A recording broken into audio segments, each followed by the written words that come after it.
With the newest Pokemon Go update introducing the dynamic of trading into the game, fans are flocking back to the mobile app now that developers Niantic are finally delivering on a promise that they made back when the game was first released in summer of 2016. But just because trading and the new friend feature have made the game all shiny and new again to some, that doesn't mean that others still don't have questions about one of the biggest gaming franchises' addictive app. So today we're taking a closer look at questions that have left people scratching their heads, with our list of the top 10 biggest questions about Pokemon Go, most of which actually have answers that we'll give you.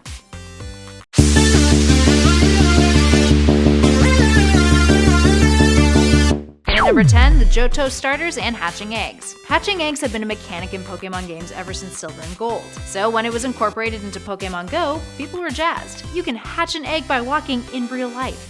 Pretty darn cool. Of course, in the world of Pokemon Go, some Pokemon are rarer than others to get in eggs. But rule of thumb is, the more that you have to walk, usually the better Pokemon that you'll get when it hatches. And sometimes you can even have yourself a starter Pokemon. The Kanto starter Pokemon, Charmander, Squirtle, Bulbasaur, have been back and forth inside of 5K eggs. But one question a lot of people had is whether or not the JOHTO starters were available. While they were briefly available, they no longer are. No thanks to the confusion that occurred around the Eggstravaganza 2017 event that allowed you to hatch Chikorita, Totodile, and Cyndaquil. After the event, you could still get eggs with them inside, which made it even more confusing.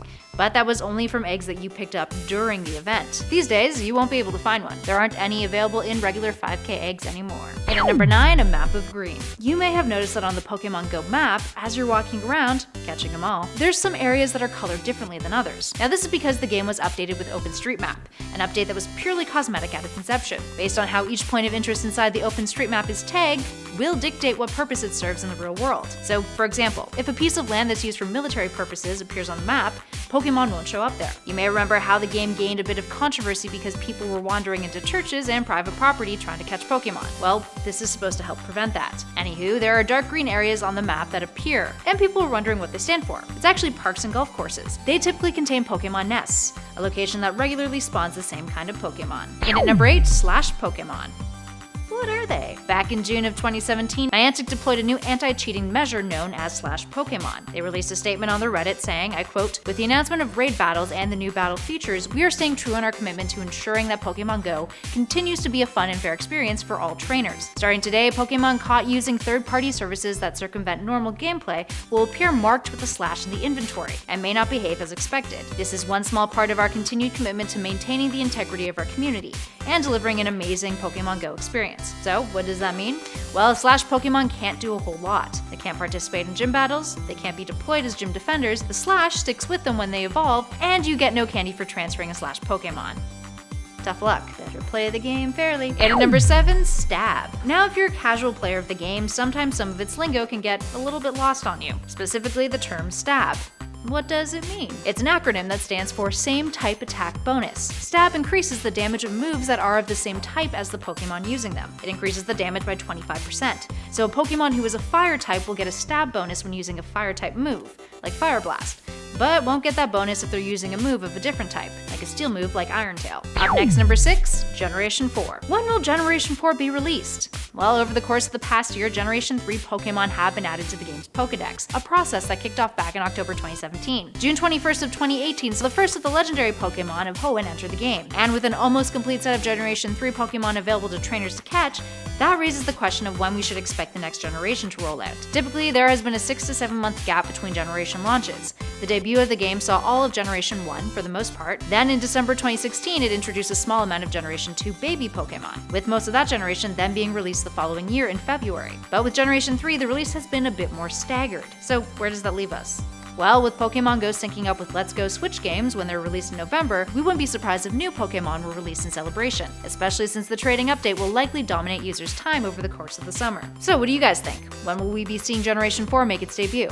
Give us a shout about it in those comments below and let us know your thoughts. Up next, number 5, Shiny Magikarp. Back in March of 2017, shiny Pokemon were revealed in the game, with the reveal of Shiny Magikarp and Shiny Gyarados. Since more and more shiny Pokemon have popped up, but despite the influx of other shiny Pokemon you could catch, people became obsessed with getting their hands on a shiny Magikarp, and to some they kinda seemed impossible to find. Now in the original Pokemon games, the odds of finding a shiny Pokemon was 1 in 8,192. During the Water Festival event in Pokemon Go, research claimed that the odds of finding a shiny Magikarp were 1 in 400. Significantly better, but still pretty rare. After the event though, there were claims running amok all over the place, with some players saying that the odds had jumped to 1 in 4,096, others saying it was closer to 1 in 512, unless you live in Hawaii like this one user.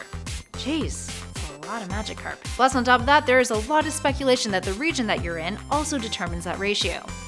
So actually, maybe we should just all move to Hawaii. And at number 4, no nesting. A common inquiry on Pokemon Go forums is whether or not certain Pokemon nest. Turns out, some do, and some don't. Not all Pokemon species have or create nests. And in case you're wondering which ones fall into that don't category, well, here's who. Dratini, Pineco, Larvitar, Mantine, Gilgar, Chansey, Mareep, Sudowoodo, Aerodactyl, Snorlax, Lapras, Skarmory, Miltank, Pichu, Togepi, Cleffa, Magby, Igglybuff, Smoochum, Mr. Mime, Kangaskhan, Farfetch'd, Heracross, Corsola, Tauros, Hitmonlee, Hitmonchan, Hitmontop, Ditto, Porygon, Grimer, Koffing, Stanler, Phanpy, Togetic, Unknown, Lickitung, and Tangela. Yeah, to sum it up, there's quite a few. There's quite a few categories that they fall into, which include the likes of baby Pokemon and regional Pokemon. Makes sense. Babies don't nest. They're the ones who get nested. And at number 3, hidden power and the weather. When Pokemon Go introduced weather into the game, a lot of players wanted to know how that would affect spawns, how it would affect Stardust gains, and what other ways it would impact their gameplay. Well, it turns out it influences a lot, including move damage, boost attacks by 20%. There's more damage if the Pokemon is buffed by weather conditions. Weather-influenced spawns can be caught above level 30, with some players reporting Pokemon reaching up to around level 37. But all that aside, it also affects hidden power. Now, hidden power is a fast move with a base power of 15 that a few Pokemon get, and that power can be any type, which is chosen randomly. Only a handful of Pokemon have it too, including Porygon, Togepi, and Unknown.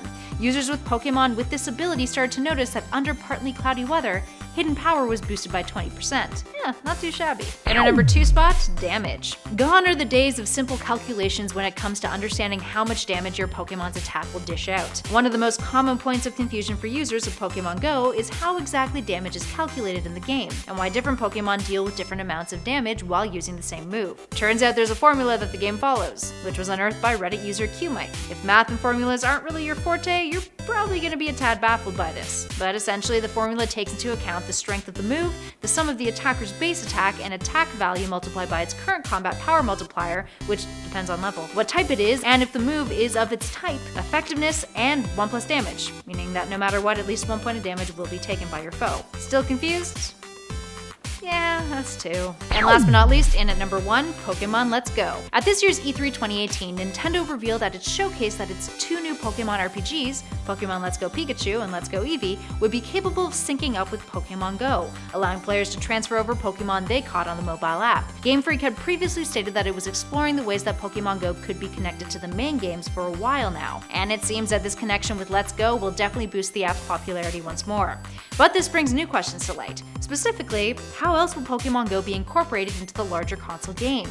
Transferring over Pokemon is great, but considering the new possibilities opened up by the friend and trading mechanics now added to the game, it's hard to see Nintendo not taking advantage of its features to provide a more complimentary experience from the app to go along with Let's Go. So how do you think the relationship between Pokemon Go and Let's Go will pan out? Oh, tell us your theories and your thoughts in those comments below. Did these answer any questions for you? Or did it raise more? Let us know your thoughts in those comments below. And if you dug this video, please show us some love by hitting that like button. Plus be sure to subscribe to Top 10 Gaming for all of your gaming needs, from lists to news to updates and so much more. Thanks for watching, everybody.